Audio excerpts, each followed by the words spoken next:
हाँ, chemical reactions and equation. कल हमने कहाँ तक डिस्कस करा था? ये सारा पढ़ लिया था, केमिकल इक्वेशंस वाला सारा part.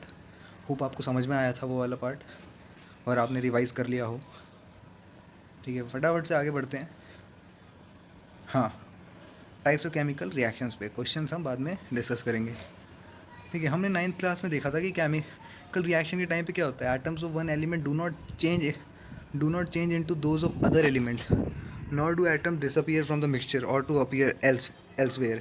Actually, chemical reactions involve the breaking and making of bond between atoms and produce new substance. You can study about these type of bond form between atoms in chapter 3 and 4. ठीक है, तो bonds के बारे में हम chapter 3 और 4 में भी पढ़ेंगे। ऐसा नहीं होता है कि अगर कोई एटम शुरू में रिएक्टेंट में कुछ था तो कुछ और हो जाएगा। असल में सब कुछ सेम रहता है और उनके बॉन्ड जो हैं वो अलग हो जाते हैं, मतलब एक नया बॉन्ड बना लेता है वो। Chemical reaction involve the breaking and making of bonds. ठीक है, तो बॉन्ड ब्रेक होते हैं, नए बॉन्ड बनते हैं। इतना सा काम होता है जब भी कोई नया सब्सटेंस प्रोड्यूस होता है तो फॉर एग्जांपल देखो, कैल्शियम ऑक्साइड या क्विक लाइम, ठीक है, चूना होता है। उसको अगर हम एक बीकर में ले लेंगे और उसमें वाटर डालेंगे धीरे धीरे, तो क्या होगा, वाटर जो है वो गर्म हो जाएगा। और इवन इतना गर्म हो जाता है कभी कभी तो, हाँ मतलब जब अगर पेंट वेंट करवाते हो घर पे तो होता होगा, है ना, वो कैल्शियम का डब्बा होता है, मतलब चूने का डब्बा होता है, उसमें वो पानी मिलाते हैं और वो बहुत गर्म हो जाता है। तो रीज़न बीइंग कि हीट जनरेट होती है। क्यों हीट जनरेट होती है? वो रिएक्शन का पार्ट है। जो जो चूना होता है उसको हम CaO, कैल्शियम ऑक्साइड बोलते हैं। ठीक है, उसमें वाटर, लिक्विड वाटर डलेगा तो कैल्शियम हाइड्रोक्साइड बन जाएगा। क्या बन जाएगा? कैल्शियम हाइड्रोक्साइड, CaOH का वोल्टवाइस ऐसे बोलते हैं। ठीक है, ये नीचे टू को हम CaOH का वोल्टवाइस बोलते हैं और ये एक्वा फॉर्म में होगा। एक्वा क्या थी? पिछली क्लास में हमने बात करी थी, एक्वा मतलब वाटर के साथ मिला हुआ, और हीट जनरेट होगी। ये बात का ध्यान रखें, हीट जनरेट होगी। तो इस रिएक्शन में calcium oxide and water combine हो रहे हैं और एक प्रोडक्ट बना रहे हैं जिसका नाम है कैल्शियम हाइड्रोक्साइड। और इस रिएक्शन में एक ही प्रोडक्ट है, सही बात है। हीट तो ऐसे साइड वाइज प्रोड्यूस हो रही है ना, वैसे तो एक ही प्रोडक्ट है। तो इसका मतलब है कि ये एक कॉम्बिनेशन रिएक्शन है। जब दो चीज़ों को मिलके एक बन जाता है ना, तो वो कॉम्बिनेशन हो जाता है। ठीक है, इस रिएक्शन का नाम है कॉम्बिनेशन रिएक्शन। अच्छा, डू यू नो, पढ़ लो एक बार। Solution of slaked lime produce by the reaction is used for white washing. हाँ, जैसे कि मैंने आपको बताया कि जब हमारे घर में सफ़ेदी होती है तो calcium hydroxide react slowly with carbon dioxide in the air to form a thin layer of calcium carbonate on the walls. Calcium carbonate is formed after 2 to 3 days of white washing and give a shiny finish to the wall. It is interesting to note that the chemical formula of marble is also CaCO3. ठीक है, कितना बढ़िया है, chemistry ने बहुत सही काम कर रखा है। असल में होता क्या है कि जब हम कैल्शियम हाइड्रोक्साइड डाल देते हैं, जब सफ़ेदी करने वाले क्या करते हैं, पानी में कैल्शियम ऑक्साइड मिला, मतलब क्विक लाइम मिला देते हैं पानी में और काफ़ी गर्म हो जाता है। मगर उसको जैसे तैसे कुछ समय बाद हम कैल्शियम हाइड्रोक्साइड जो बनता है प्रोडक्ट, उसको जब हम सफ़ेदी करते हैं ना, तो कुछ दिनों बाद वो CO2 से मिल के कैल्शियम कार्बोनेट बना देता है। और वो कैल्शियम कार्बोनेट है वो शाइनी सरफेस देता है, यानी प्रोटेक्टेड लेयर है, साफ सीधी बात है ना। और काफ़ी अच्छी बात यह है कि CaCO3 जो है वो मार्बल का भी फॉर्मूला होता है। यानी जो मार्बल है वो CaCO3 है। कौन सा मार्बल, आप जैसे ताजमहल का देख लो या कोई सा भी मार्बल देख लो, और वो जो है वो खूब सारा मार्बल होता है, इसलिए वो हार्ड होता है। ये जो है लेयर था एक पतली सी, और वाटर बनता है, ठीक है, लिक्विड फॉर्म में। तो यहाँ पे हमें एक और चीज़ नहीं पता चली। Let us discuss some more example of combination reaction, और देख लेते हैं। जब दो चीज़ों को, दो रिएक्टेंट को मिलकर एक प्रोडक्ट बनता है तो कॉम्बिनेशन रिएक्शन होती है। जैसे कोल बर्न हो रहा है, ठीक है, उसमें क्या होता है, कार्बन में ऑक्सीजन मिलता है। कि कोई भी चीज़ बर्न होती है ना जब, तो वो ऑक्सीजन के साथ रिएक्ट कर रही होती है, तभी तो बर्न हो रही होती है। तो C+O2 गिव्स CO2, ठीक है, वो गैस फॉर्म में। Formation of water from H2 and O2, देखो काफ़ी कॉम्प्लेक्स रिएक्शन है। हम पानी बना रहे हैं एक तरह से, किससे? दो गैसों से। कितना बढ़िया है काम है ना। मान लो पानी की कमी हो गई, हमने खूब सारा हाइड्रोजन लिया, खूब सारा ऑक्सीजन लिया, मिला के पानी बना दिया। ठीक है, ये तो चलो दिखाने के लिए था, वैसे काफ़ी कॉम्प्लेक्स रिएक्शन है, करना काफ़ी डिफिकल्ट है। ठीक है, in simple language you can say that when two or more substance, element or compound combine to form a single product, the reaction are called combination reaction. तो कॉम्बिनेशन रिएक्शन में जब दो या दो से ज़्यादा कंपाउंड मिलके एक सिंगल प्रोडक्ट बनाते हैं, तो फिर हमारी वो रिएक्शन होती है कॉम्बिनेशन रिएक्शन। ठीक है, अभी हम टाइप्स पढ़ रहे थे ना, तो ये पहला टाइप हो गया। और एक्टिविटी 1.4 में we also observe the large amount of heat is evolve, ठीक है। जब हीट CaCO3 बना, CaOH का वोल्टाइज बना था और हीट हुई थी, है ना। तो this make reaction mixture form, इससे रिएक्शन मिक्सचर क्या होता है, गर्म हो जाता है। और reaction in which heat is release along with the formation of product are called exothermic chemical reaction. एक और नया टर्म आ गया, देखो जब रिएक्शन की वजह से हीट रिलीज होती है ना, तो वहाँ पे एक्सोथर्मिक केमिकल रिएक्शन होती है। और रिएक्शन की वजह से मतलब एक होता है एक्सोथर्मिक और एक होता है एंडोथर्मिक। एंडोथर्मिक मैं अभी बताऊंगा, पहले आपको एक्सोथर्मिक समझना है कि जब भी प्रोडक्ट में हीट प्रोड्यूस हो, इसका मतलब है कि वो एक एक्सोथर्मिक रिएक्शन है। एक्सोथर्मिक रिएक्शन के भी एग्जांपल क्या होंगे? अच्छा, केमिस्ट्री में जब भी एक बहुत अच्छी बात है कि केमिस्ट्री में जब भी तुम्हें अच्छा स्कोर करना है ना, जब तो किसी भी चीज़ को डिफ़ाइन करते हो, कुछ करते हो, एग्जाम्पल्स याद रहना ज़रूरी है, ठीक है। उससे रिलेटेड एग्जाम्पल्स याद रहना ज़रूरी है, इक्वेशंस याद रहना ज़रूरी है, ठीक है। आपसे किसी की डेफिनेशन पूछी गई, आपने बता दी और साथ में एग्जाम्पल दे दिया, तब जाके पॉइंट्स हैं, है ना। एग्जाम्पल देना नहीं बोलना, तो वैसे ही कोई पूछेगा एक्सोथर्मिक रिएक्शन क्या होती है, तो पहले बता दो कि जिस रिएक्शन में हीट रिलीज़ होती है प्रोडक्ट के साथ, तो उस रिएक्शन को एक्सोथर्मिक कहते हैं। और साथ में इसका एग्जाम्पल दे देंगे।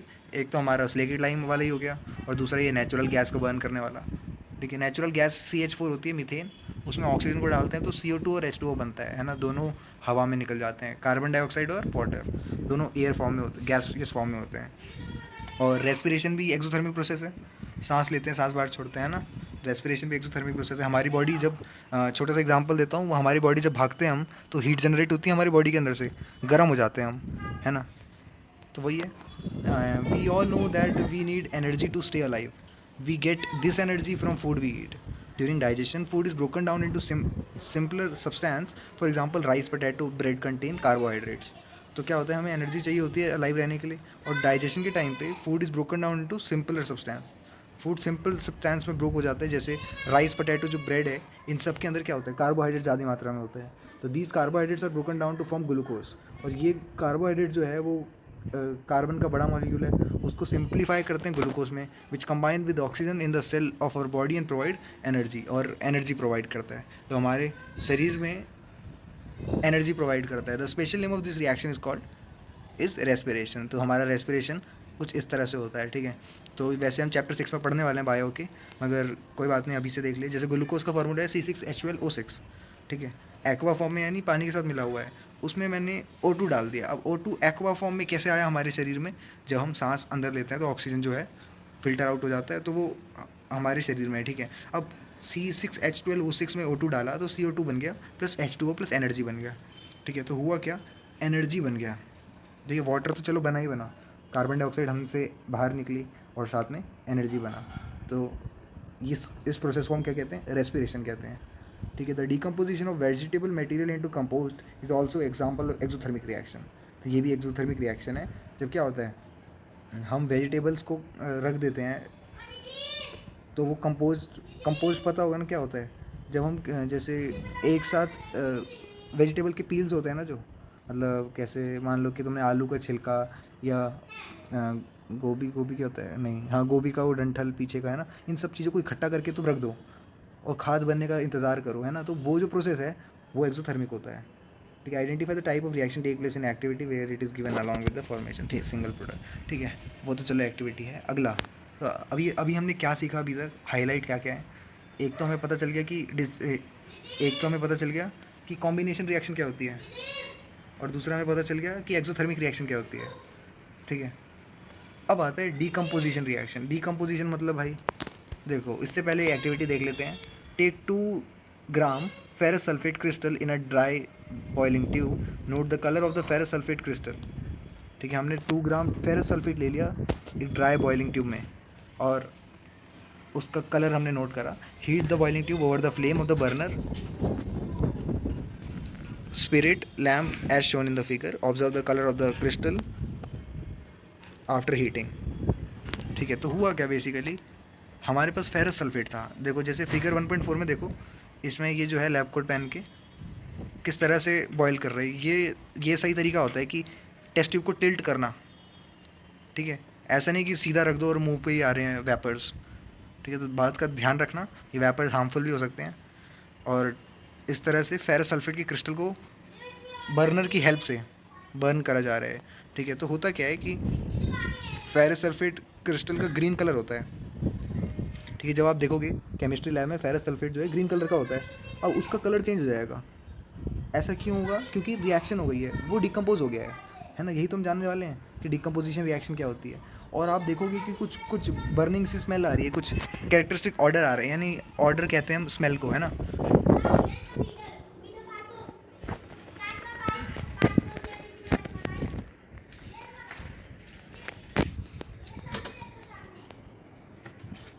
कैसा ऑर्डर? मतलब एक अलग सा स्मेल आ रही है जो प्लीजेंट नहीं है। ठीक है, वो होती है हमारी SO2 गैस की। काफ़ी हार्मफुल होती है सल्फ़र गैस। ठीक है, बर्निंग सल्फ़र कहते हैं उसे। तो होता क्या है कि फेरस सल्फेट को जब हीट करते हैं हम, तो वो फेरिक ऑक्साइड बन जाता है, और सल्फ़र के SO2 गैस और SO3 गैस निकलती है। इस रिएक्शन को याद रखना, ये आगे तक काम आता है। ठीक है, क्या रिएक्शन है? एक तो बैलेंस्ड है तो अच्छी बात है ना। आदत डाल लो कि बैलेंस कर लेना, वैसे टाइम ना हो तो मत करना। ठीक है, FeSO4 को हीट करेंगे तो Fe2O3 बन जाएगा, और SO2 और SO3 बनेगा। तो हुआ क्या? In this reaction you can observe that a single reactant break down to give simpler products. तो हमने कॉम्बिनेशन रिएक्शन में देखा था कि दो रिएक्टेंट मिलकर एक प्रोडक्ट बना रहे थे। यहाँ कुछ उल्टा हो रहा है, यहाँ एक रिएक्टेंट है और डिफरेंट प्रोडक्ट्स बन रहे हैं ना, मतलब 2 और मोर देन 2 बन रहे हैं ना। तो इस रिएक्शन को कहते हैं डिकम्पोजिशन रिएक्शन। इसमें है क्या? फेरस सल्फेट का क्रिस्टल जो है वो पानी लूज़ कर रहा है, वाटर लूज़ कर रहा है। असल में इसमें बताया नहीं, मतलब क्या होता है ना, जैसे हम बोलते हैं फेरस सल्फेट, तो वो स्टेबल रहने के लिए वाटर के मॉइस्चर को अपने आसपास से एब्जॉर्ब कर लेता है। ठीक है, हमारे एयर में भी तो वाटर के मॉइस्चर है, तो वहाँ से 7H2O एब्जॉर्ब कर लेता है। ठीक है, वो तो चलो अगली बात है, मतलब समझने के लिए ध्यान देना। यहाँ पे लिखा तो नहीं है वैसा कुछ, है ना। Loss water when heated and the colour of the crystal changes. तो क्रिस्टल का कलर चेंज हो जाता है और वो डिकम्पोज होता है फेरिक ऑक्साइड में। फेरिक ऑक्साइड, ध्यान देना, Fe2O3। इसमें फेरिक में आयरन की वैलेंसी जो होती है वो +3 होती है। ठीक है, और सल्फर डाइऑक्साइड और सल्फर ट्राइऑक्साइड में 3 चीज़ों में बढ़ जाता है। और फेरिक ऑक्साइड तो एक सॉलिड है, मगर SO2 SO3 के गैसेज हैं जिनकी वेपर जो है वो हवा में उड़ती हैं। ठीक है, decomposition of calcium carbonate to calcium oxide and carbon dioxide on heating is important decomposition reaction. ठीक है, जब कैल्शियम कार्बोनेट, लाइमस्टोन कह दो या मार्बल कह दो, ये जब डिकम्पोज हो जाता है ना, तो क्या होता है? कार्बन डाइऑक्साइड बनता है, क्विक लाइम बनता है। तो calcium oxide is called lime या क्विक लाइम। कैल्शियम ऑक्साइड मतलब CaO, इसको हम लाइम या क्विक लाइम भी कहते हैं। और इसके बहुत सारे यूज़ हैं सीमेंट वगैरह बनाने में। When a decomposition reaction is carried out by heating, जब डिकम्पोजिशन रिएक्शन, जब देखो कोई भी चीज़ को डिकम्पोज कर रहे हैं तो उसका डिफरेंट पार्ट्स में डिवाइड हो रही है वो, है ना। रिएक्टेंट एक रहेगा और उसको हम स्मॉलर पार्ट्स में डिवाइड कर रहे हैं, तो वही कुछ हो रहा है यहाँ पे। When a decomposition reaction is carried out by heating it is called thermal decomposition. तो थर्मल वर्ड तब लग जाता है जब हीट की वजह से हो रहा हो काम। ठीक है, हमने ऊपर भी देखा फेरस सल्फेट को भी हीट करा जा रहा था। एक और एक्टिविटी है ज़रा थर्मल डिकम्पोजिशन की, नाइट्रेट पाउडर के साथ। हमने boiling take about 2 gram lead nitrate. ठीक है, लेड नाइट्रेट पाउडर है, लेड नाइट्रेट होता है PbNO3। उसको बॉइलिंग ट्यूब में रख दिया। Hold the boiling tube with a pair of tong and heat it over a flame. Flame के ऊपर रखा, क्या दिखता है तुम्हें, क्या चेंजेस दिखते हैं? तो फिर से वेपर्स आएंगी, है ना। You will observe that emission of brown fumes, these fumes are nitrogen dioxide. अब क्या होता है कि हम देखते हैं वैसे क्या बोलते हैं, मूवीज़ वगैरह में देखते हैं कि भाई कोई केमिकल रिएक्शन हुआ और धुआं धुआं हो गया। ठीक है, डिफरेंट रंग का धुआं हो गया, है ना। तो अगर ब्राउन कलर का धुआं हो रखा है ना, तो समझ लेना नाइट्रोजन डाइऑक्साइड है वो। तो कोई पूछेगा नाइट्रोजन डाइऑक्साइड का कलर क्या होता है भाई, तो ब्राउन फ्यूम्स होती हैं वो। ठीक है, ब्राउन कलर की फ्यूम्स होती हैं। और रिएक्शन कुछ इस प्रकार की लगेगी, जो कि काफ़ी कॉम्प्लेक्स है देखने में। और अभी से तुम आदत डाल लो इसकी, कॉम्प्लेक्स रिएक्शन की, काफ़ी मज़ेदार होता है ना। केमिस्ट्री में हमेशा मज़ा आया है जब रिएक्शन को याद करने की बात आती है तो। ठीक है, तो PbNO3 वोल्ट वाइज, मैंने वोल्ट वाइज नहीं बोला था पहले। ठीक है, तो फॉर्मूला ये है लेड नाइट्रेट का। इसको हीट करते हैं, ये सॉलिड होता है ना, इसको हीट करते हैं तो लेड ऑक्साइड बन जाता है। ठीक है, PbO, ये भी सॉलिड होता है। मगर दो गैसें रिलीज होती हैं और दोनों का नाम है, एक तो NO2 और दूसरा O2। NO2 मतलब नाइट्रोजन डाइऑक्साइड और एक ऑक्सीजन। तो असल में हुआ क्या यहाँ, यहाँ थर्मल डिकम्पोजिशन हुआ, इतनी बात क्लियर है। क्योंकि हीट का यूज़ हो रहा है। डिकम्पोजिशन यानी एक बड़ा कंपाउंड जो है वो छोटे कंपाउंड्स में टूट रहा है, या एलिमेंट्स में या मॉलिक्यूल्स में, ऐसे कह सकते हैं ना। एक और चीज़ है, ठीक है, अभी तक हमने देखा थर्मल, थर्मल हो रहा था सारा काम। अब इलेक्ट्रिकल भी हो सकता है। ठीक है, वही चीज़ यहाँ हो रही है एक्टिविटी 1.7 में। क्या कह रहे हैं कि एक प्लास्टिक मग लो, उसमें 2 होल ड्रिल करो, ये वो करो, ये वो करो, है ना। इससे अच्छा हम सीधा फिगर को ही देखते हैं, वहाँ ज़्यादा क्लियर है। प्लास्टिक मग दिख रहा है, वहाँ पे हमें बैटरी से कनेक्ट कर दिया है, और कैथोड एनोड आपको पता होगा क्या होता है ना।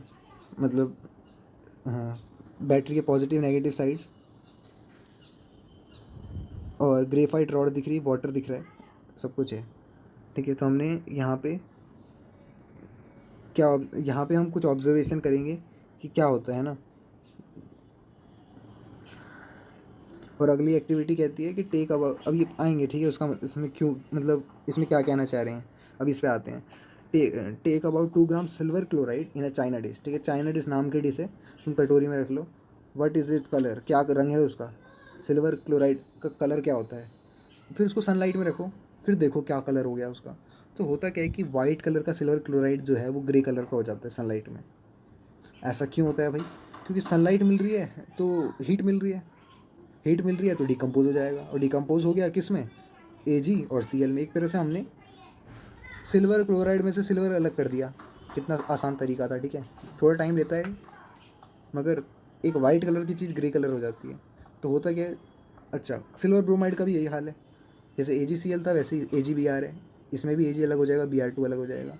मगर इस सिल्वर ब्रोमाइड का क्या काम भाई, ये यूज़ होता है ब्लैक एंड वाइट फोटोग्राफी में। पूछा जा सकता है right the reaction which is use in black and white photography. तो कौन सी रिएक्शन होगी, वो यही तो होगी, है ना। तो अलग अलग टाइप के क्वेश्चन फ्रेम हो सकते हैं। What form of energy is cause during this thermal decomposition reaction, किस तरह की एनर्जी बनती है। तो we have seen that decomposition reaction require energy either in the form of heat, light, electricity for break down reaction. सही बात है, हीट तो हमें पता है थर्मल, लाइट यानी सनलाइट की वजह से, इलेक्ट्रिसिटी हमने ऊपर देखा था। ठीक है, ऊपर जो हमने देखा था वो असल में उसमें क्या था कि वाटर में जो ऐसे होते हैं ना कि, ऐसा समझो कि H2O है ना, हाइड्रोजन जो है वो पॉजिटिवली चार्ज होता है, ऑक्सीजन जो है वो नेगेटिवली चार्ज होता है। तो नेगेटिवली चार्ज ऑक्सीजन कहाँ जाना चाहेगा, पॉजिटिव साइड पे, है ना, एनोड पे। वैसे ही हाइड्रोजन जो है वो कैथोड पे जाना चाहेगा। इसका पूरा मतलब ये काफ़ी चैप्टर है कि इलेक्ट्रोलिसिस का पूरा, अभी फ़िलहाल इसमें नहीं है इतना, तो आप इतना ध्यान मत दो, आएगा भी नहीं ज़्यादा। बस ध्यान रखना कि इलेक्ट्रिसिटी की हेल्प से भी हम डिकम्पोजिशन कर सकते हैं। ठीक है, the above reaction are using, ये हो गया। Carry out the following activity, activity करके देखने। तो ये सारे क्वेश्चन है भाई। ठीक है, इन क्वेश्चनों का देखो, क्वेश्चन जो है वो NCERT के ही आते हैं वैसे। आने आने का क्या है, NCERT में बहुत सही रहता है, मतलब अगर तुमने चैप्टर पढ़ लिया है ना तो आसान हो जाता है काम। अगला है डिस्प्लेसमेंट रिएक्शन। ठीक है, काफ़ी इंपॉर्टेंट रिएक्शन है, सबसे इंपॉर्टेंट यही कहेंगे। ठीक है, अभी तक हमने कॉम्बिनेशन देख ली, डिकम्पोजिशन देख ली, अब डिस्प्लेसमेंट देखते हैं। तो थोड़ी अच्छी एक्टिविटी है, इसको ध्यान रखना कि take 3 iron nails and clean them rubbing with sand paper. Make 2 test tube marked as A and B. In each test tube take about 10 ml copper sulfate solution. Tie 2 iron nails in the thread, immerse them carefully in the copper sulfate solution in test tube B for about 20 minutes. 20 minute तक रख के रखो। ठीक है, after 20 minute take out them, compare the intensity of blue colour of copper sulphate solution in the test tube A and B। तो हुआ कि हमने 2 टेस्ट ट्यूब ली और हर टेस्ट ट्यूब में 10 ml of copper sulphate solution रख दिया, और tied 2 iron nails with a thread and immerse them carefully in the copper sulfate solution in test tube B for about 20 minute. और 2 iron nails हमने test tube B के अंदर डाल दी। ठीक है, after 20 minute take out the iron nails from the copper sulphate, compare the intensity of blue colour. तो आप देखोगे टेस्ट ट्यूब A में जो ब्लू कलर था और B में बदलाव आ गया है। कारण क्या है, वो लोहे की वो जो कीलें डाली है ना तुमने, उसके कारण हुआ है ये। ऐसा क्यों हुआ भाई, ऐसा अंदर छुप के क्या हुआ, तो वही जानने वाले हैं हम इसमें। तो फिगर 1.8 का B पार्ट देखो कि आयरन नेल जो है वो काफ़ी चेंज हो गई है। Iron nail taken out from copper sulphate solution, तो कलर चेंज हो गया उसका। और कॉपर सल्फेट सॉल्यूशन जो है इनिशियली जो था वो ब्लू कलर का था, डार्क ब्लू का, है ना। और जब आयरन नेल डाली 20-30 मिनट के लिए तो फिर उसका कलर फेड हो गया है ना, लाइट ब्लू सा हो गया है। हुआ क्या ऐसा भाई, तो ये केमिकल रिएक्शन हुई, Fe+Cu SO4 गिव्स FeSO4+Cu। ठीक है, तो आयरन की नेल डालने की वजह से कॉपर सल्फेट में कुछ चेंजेस आ गए। वो ऐसे चेंजेस थे कि जो सल्फेट है ना वो आयरन के साथ जाके एक नया कंपाउंड बना गया और कॉपर को है वो अलग ले गया। तो इन this reaction iron is displaced and move another element. तो हुआ क्या, आयरन ने ऐसे ऐसे सोचो, चलो कॉपर और सल्फेट में दोस्ती थी, ठीक है। आयरन के आने की वजह से दोनों में दोस्ती टूट गई, अब आयरन और सल्फेट की दोस्ती है, ठीक है। आयरन जो है ज़्यादा शक्तिशाली है, इस वजह से ऐसा हो पाया, ठीक है। अब ये जानेंगे ऐसा क्यों है, टेबल वेबल सब पता चलेगी। इन दिस रिएक्शन ये हो गया है ना, तो इसका मतलब क्या हुआ, डिस्प्लेसमेंट हुई, एक प्लेस से दूसरे प्लेस में आ गया, है ना। बेचारा आयरन पहले अकेला, बेचारा तो नहीं बोलूँगा आयरन को, है ना, आयरन पहले अकेला था, कॉपर की जगह छीन ली उसने FeSO4, और कॉपर बेचारा अकेला रह गया, ठीक है। ऐसे ही हमारे पास जिंक के साथ भी होता है, जब जिंक को कॉपर सल्फेट में डालते हैं ZnSO4 बन जाता है और कॉपर अकेला रह जाता है। कॉपर इवन लेड के साथ भी हार जाता है ना, लेड क्लोराइड बना जाता है। CuCl2, कॉपर क्लोराइड जो है लेड के साथ रिएक्ट करता है तो PbCl2 बना जाता है, कॉपर फिर से बाहर रह जाता है। क्यों है ऐसा कारण, क्योंकि भाई जिंक और लेड जो है बहुत ज़्यादा खतरनाक है, बहुत ज़्यादा नहीं मतलब ज़्यादा खतरनाक है कॉपर से, ठीक है। ज़्यादा रिएक्टिव है, अगर अच्छे मतलब इंग्लिश के टर्म्स में बोलें, या है ना, तो जो जितना ज़्यादा रिएक्टिव होगा ना, उतना डिस्प्लेसमेंट के काबिल होगा। ऐसे कह सकते हैं कि कोई बड़े भैया आए, उन्होंने बोला कि तुम यहाँ मत खेलो, तो तेरे को भगा दिया, है ना। किसी और को मतलब तेरे दोस्त को रहने दिया कि आज तू खेल सकता है, क्योंकि उनमें पावर है ना। अब ऐसा नहीं होगा कि बड़े भैया तेरे दोस्त के साथ खेल रहा है, तू आया और तूने बड़े भैया को हटा दिया, ऐसा नहीं हो सकता, है ना। क्यों, क्योंकि बड़े भैया ज़्यादा रिएक्टिव एलिमेंट है ना। तो वैसे ही है, जिंक और लेड जो है ज़्यादा रिएक्टिव एलिमेंट है। डबल डिस्प्लेसमेंट रिएक्शन क्या कहती है भाई, डबल डिस्प्लेसमेंट रिएक्शन कहती है कि एक भैया है, तेरे को हटाया, तू जहाँ से वो हटे उधर चला गया। देखो कैसे, हमने 3 ml ऑफ सोडियम सल्फेट लिया एक टेस्ट ट्यूब के अंदर, क्या लिया, सोडियम सल्फेट Na2SO4, ठीक है। और 3 ml ऑफ बेरियम क्लोराइड लिया दूसरे सॉल्यूशन में, दूसरे टेस्ट ट्यूब में, बेरियम क्लोराइड यानी BaCl2। अब दोनों को मिला दिया तुमने, तो हुआ क्या, सोडियम के साथ जो सल्फेट था ना, वो चला गया बेरियम के साथ, और बेरियम के साथ जो क्लोराइड था ना, वो चला गया सोडियम के साथ। तो क्या बन गया, बेरियम सल्फेट और सोडियम क्लोराइड, यानी आपस में जगह चेंज हो गई। जैसे टीचर बोलता है कि आज मैं ये वाली क्लास ले लेता हूँ, तुम ये वाली ले लो, अगले दिन चेंज आता है ना, वैसा कुछ हो गया। तो ये है डबल डिस्प्लेसमेंट, क्योंकि यहाँ पे जो प्रोडक्ट बन रहे हैं ना, वो दोनों ही चेंज हो गए हैं। तो you will observe that the white substance which is insoluble in water is formed. तो जब आप केमिस्ट्री लैब में करके देखोगे इसे, तो एक प्रेसिपिटेट बन जाएगा, ठीक है। इसको हाँ लिखा हुआ है नीचे, अभी आते हैं उसमें। तो जब दोनों को मिलाओगे तो फिर एक वाइट कलर का सब्सटेंस होगा जो इनसॉल्युबल होगा, ठीक है। जैसे सैंड होती है ना इनसॉल्युबल, वैसे ही एक वाइट कलर का सब्सटेंस बन जाएगा इनसॉल्युबल सा, और इस इनसॉल्युबल सब्सटेंस को प्रेसिपिटेट बोलते हैं, ठीक है। आइंदा से याद रखना प्रेसिपिटेट क्या होता है, insoluble substance in a mixture, ठीक है। Any reaction that produces precipitate can be called precipitation reaction, ठीक है। हमने क्या क्या बातें सीख लिया आज, ऐसे ही हमने एक्सोथर्मिक का भी सीखा था, कहाँ पे, कॉम्बिनेशन रिएक्शन में, है ना। अब यहाँ पे प्रेसिपिटेशन का आ गया। रिएक्शन याद रखना इसका एग्जाम्पल, ठीक है। व्हाट कॉजेज दिस, अब पूछा जा रहा है ऐसा क्यों होता है भाई। The white precipitate of BaSO4 is formed in the reaction of SO4 2 negative and Ba2 positive. The other product formed is sodium chloride which remain in the solution. Such reaction in which there is a exchange of ions between the reactants are called double displacement reaction. तो पहली बात तो कोई पूछेगा double displacement reaction क्या होती है, तो जहाँ पे आयंस का एक्सचेंज होता है, ठीक है, उसको कहते हैं। तो हुआ क्या, जो मैंने आपको बता ही दिया, उन्होंने ये रिटर्न में लिख रखा है, वो ये बात है ना। इसका एग्जांपल याद रखना और इसकी डेफिनेशन याद रखना। अब आ गया हमारा डबल डिस्प्लेसमेंट भी हो गया। अब आते हैं ऑक्सीडेशन एंड रिडक्शन पे। ये क्या होता है भाई, अच्छा, चाइना डिस्क को हीट करना है और कॉपर पाउडर को हीट करना है, मतलब चाइना डिस्क के अंदर रख के। तो हुआ क्या कि the surface of copper powder became coated with black copper oxide. जाहिर सी बात है, अगर तुम एक कॉपर को हीट कर रहे हो तो उसके आसपास ऑक्सीजन होगा ना, एयर में तो ऑक्सीजन है ही। तो वही है कि एयर में ऑक्सीजन है, तो हमने क्या करा, एक ब्लैक कलर का सब्सटेंस बन गया, और this is because oxygen is added to copper and copper oxide is formed. तो यहाँ पे कॉपर प्लस ऑक्सीजन मिलके कॉपर ऑक्साइड बन रहा है। तुम तो बोलोगे भाई ये तो कॉम्बिनेशन रिएक्शन है भाई, मैं बोलूँगा हाँ क्यों नहीं, कॉम्बिनेशन है ही, मगर इसको हम ऑक्सीडेशन रिडक्शन के भी टर्म्स में देख सकते हैं, ठीक है। ऐसा नहीं है कि एक टाइप की रिएक्शन सिर्फ एक ही रहेगी, वो डिफरेंट टाइप की भी हो सकती है। If hydrogen gas is pass over, अगला है कि अगर हाइड्रोजन गैस पास करी गई CuO में, तो black coated on the surface turn brown as the reverse reaction take place. अब क्या हुआ, इंटरेस्टिंग सी बात हुई, कॉपर का पाउडर था, पहले तो तुमने उसको हीट करके काला कर दिया, अब तुम उसको ऊपर हाइड्रोजन गैस डाल रहे हो, तो अब क्या हुआ, उसका ब्लैक कलर जो था ना वो ब्राउन हो जाएगा। एक रिवर्स रिएक्शन हो गई है और हमें कॉपर फिर से मिल गया है। और इस बार अच्छी बात क्या हुई है, वाटर मिला है साथ में, ठीक है। तो ये है हीट करने का नतीजा। तो if a substance gains oxygen during a reaction, बहुत अच्छी बात है, मतलब बहुत सिंपल बात है, ऑक्सीडेशन रिएक्शन किसे कहते हैं। अगर कोई सब्सटेंस को ना ऑक्सीजन मिल रहा है किसी भी रिएक्शन में, कोई मैटर नहीं करता अगर वो कंपोजिशन है, डिकम्पोज जो भी है, अगर उसको ऑक्सीजन मिल रहा है तो उसको हम कहेंगे ऑक्सीडाइज हो गया है। अगर ऑक्सीजन छिन रहा है तो उसको हम कहेंगे रिड्यूस हो गया है वो। इतनी बात समझ में आती है।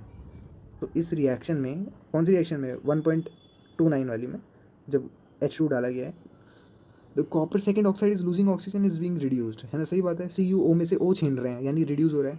The hydrogen is gaining oxygen and is being oxidise. तो कॉपर रिड्यूस हो रहा है मगर हाइड्रोजन ऑक्सीडाइज हो रहा है, समझना।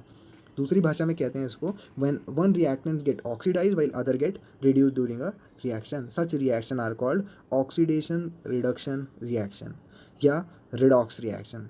ठीक है। अब तुम बोलोगे ऑक्स रेड क्यों नहीं बोला इसको, रेड ऑक्स क्यों बोला, अरे नाम है बस, है ना, बस अच्छा लगता है बोलने में इसी वजह से। तो रेड ऑक्स रिएक्शन समझ में आई। एक से ऑक्सीजन छीनोगे तो वो बेचारा रिड्यूस हो जाएगा, जिसको दोगे वो ऑक्सीडाइज हो जाएगा। इतनी बात समझ में आनी चाहिए, सिंपल सी है ना। तो हाइड्रोजन गैस जो थी वो ऑक्सीडाइज हो गई वाटर में, और CuO जो है वो रिड्यूस हो गया कॉपर में। तो दूसरे एग्जांपल्स क्या हैं, ये दोनों देख लो, है ना। ZnO+C गिव Zn+CO, और MnO2+4HCl गिव MnCl2+H2O+Cl2। तो यहाँ पे आप पता लगा सकते हैं किसके साथ क्या हुआ। Zn से ऑक्सीजन छीन लिया गया, सिमिलरली मैग्नीज से भी ऑक्सीजन छीन लिया गया। ठीक है।